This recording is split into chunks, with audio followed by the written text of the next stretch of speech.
After playing the first 4 hours of Cyberpunk 2077, it's tough to know where to begin. No, literally. You're offered 3 origin story choices for your V, no matter what gender and appearance you choose, and how you allocate your initial allotment of skill points. I chose the corporate backstory in order to put myself right in the thick of Night City from the jump, and what I quickly learned is that no matter where you start, there are so many layers to Cyberpunk 2077 that a 4-hour hands-on session isn't even enough time to scratch the surface of any of it. In a good way. But I nevertheless learned a lot about what makes Cyberpunk special, as well as what it still needs to work on between now and its new November 19th release date.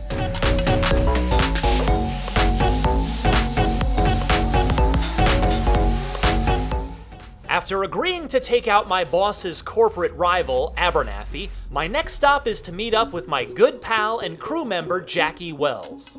It's during Cyberpunk's early moments, including the AV ride that conveniently takes you on an aerial tour of part of Night City, that makes clear the #1 most impressive thing about Cyberpunk 2077 in its first 4 hours. The absolutely incredible job CD Projekt Red seems to have done on world building. As you'll quickly come to see, Night City feels both alive and lived in, and its unique districts are just that. Genuinely unique. There are people everywhere, from shopkeepers to sex workers to gang members to even, surprisingly, children. And interactions with just about every person of interest have many dialogue tree choices. The visual identity of Night City is also strong, with neon colors and hazy lighting giving the world an appropriately gritty feel. Advertisements for in-universe products are everywhere, cars have upwards of a dozen radio stations to choose from, the urban favela near my apartment is teeming with shops and food stands, etc. NCPD, drop your weapons!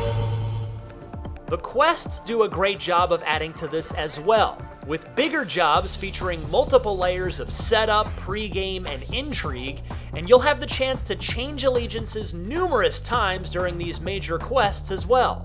Anyway, after illegally parking on a basketball court, which upset the guys playing, until I spiked one of them in the head with the ball and punched a second one, leaving the third to cower in fear, I walked into Lizzie's bar to talk to my pal Jackie.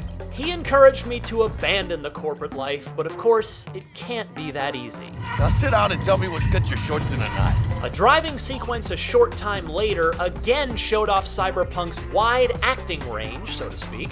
1 minute, Jackie is driving and more heavies sent by Abernathy are on our trail, so I lean out the passenger window and shoot the guys out of the back of one van and the driver of another.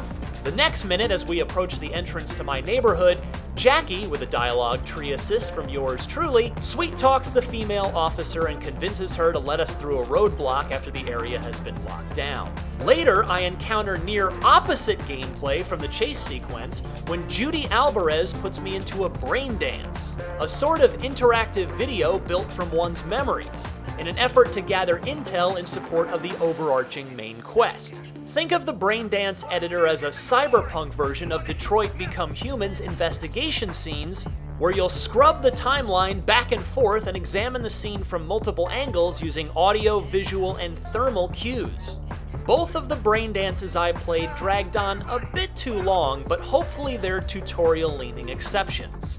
There's so much to cover during the first 4 hours of playtime that I'm leaving out a lot of stuff I also did to further invest in my character and immerse myself in Night City. From visiting the Ripper Dock to get my first cybernetic upgrades, to joining an underground fight club, to completing the same rescue the cybernetically overloaded naked woman from the bathtub full of ice mission we'd previously seen at E3, and more. Again, there is a lot going on here. It is highly unlikely that you'll burn through everything Cyberpunk 2077 has to offer in a single weekend. Well, did you just hear a lot of spoilers about Cyberpunk's early game? Technically, yes, but in practice, not really, as there are so many different choices to be made about your backstory, your playstyle, your quest choices, and more, that odds are good you'd never have my exact same experience anyway. It's also important to mention that my 4 hours with Cyberpunk 2077 weren't perfect. I barely got a chance to use any of the hacking and stealth skills I invested so many of my first upgrade points into, though that's admittedly more of a time limit problem than a game problem. And for what it's worth, I didn't even see Keanu Reeves' Johnny Silverhand the entire time I played, so it remains to be seen how large a role he plays. Mechanically, the inventory management was a bit clunky in the build I played, with some gear and upgrade screens best described as annoyingly unintuitive. So too were some of the tutorials, and the driving controls didn't feel particularly good either. But most, if not all, of these issues are exactly the kind of things CD Projekt Red can spend the next 4+ months ironing out.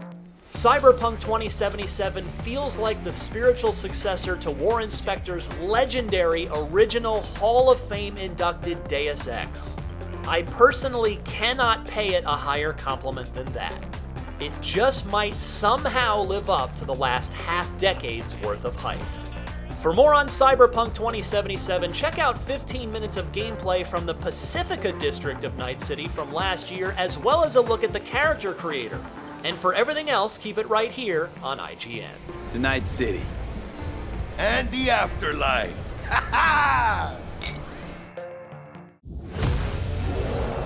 We're happy to present IGN's Summer of Gaming, featuring the latest and greatest in game reveals, news, trailers, next-gen coverage, and more. Our month-long event features our first ever series of IGN Expos, where you'll get first looks at world premiere game trailers, exclusive game demos, and interviews you won't find anywhere else. IGN's Summer of Gaming, only on IGN and IGN One on Samsung TV Plus.